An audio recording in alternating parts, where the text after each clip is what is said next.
ค่ะส่วนที่จังหวัดยโสธรเดี๋ยวจะพาคุณผู้ชมมาเอาบุญกฐินกันแน่ค่ะที่จังหวัดยโสธรนะคะโดยทางผู้ว่าราชการจังหวัดยโสธรเพิ่นได้นำประชาชนทอดกฐินสามัคคีทำกลางพลังศรัทธาและก็เรื่องเล่าที่ลี้ลับแห่งพญานาคค่ะโดยที่พักสงฆ์เขาอภิญญาผู้แพงมาตำบลหนองแหน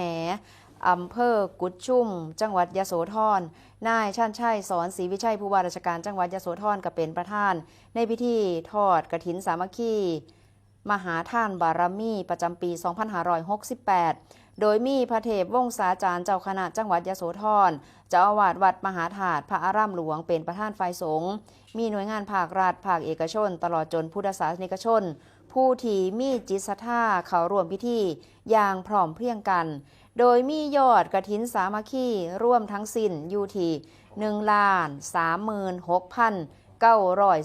1,36,915 บาทสำหรับการถอดกฐินก็เป็นประเพณีอันดีงามของพุทธศาสนิกชนที่ปฏิบัติสืบต่อกันมาอย่างยาวนานเพื่อถวายผ่ากฐินแด่พระสงฆ์ที่จำพรรษาครบไตรมาสซึ่งก็ถือเป็นมหากุศลอันยิ่งใหญ่ที่มีระยะเวลาเพียง1 เดือนหลังออกพรรษาในแต่ละปี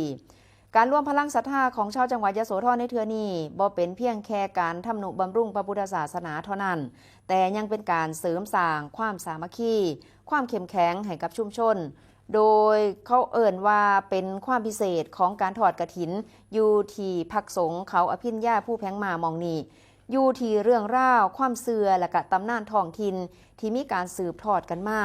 โดยเฉพาะความเสื่อที่มีการเชื่อมโยงกับเรื่องของพญานาคซึ่งก็เป็นที่ฮู้จักกันดีในหมู่ผู้ศรัทธา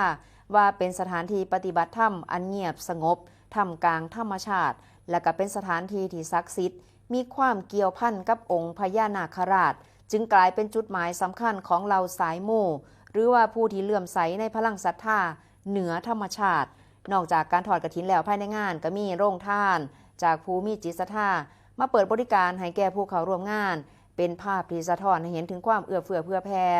และก็ความมีน้ำใจของชุมชนที่ซอยกันหล่อหลอมพลังศรัทธาซึ่งในมิติของพระพุทธศาสนาและก็วัฒนธรรมความเสื่อท้องถิ่นก็ยังส่งเสริมเรื่องของสถานที่ศักดิ์สิทธิ์มองนี้ให้เป็นที่หูจักอย่างแพร่หลายต่อไปนั่นเองค่ะ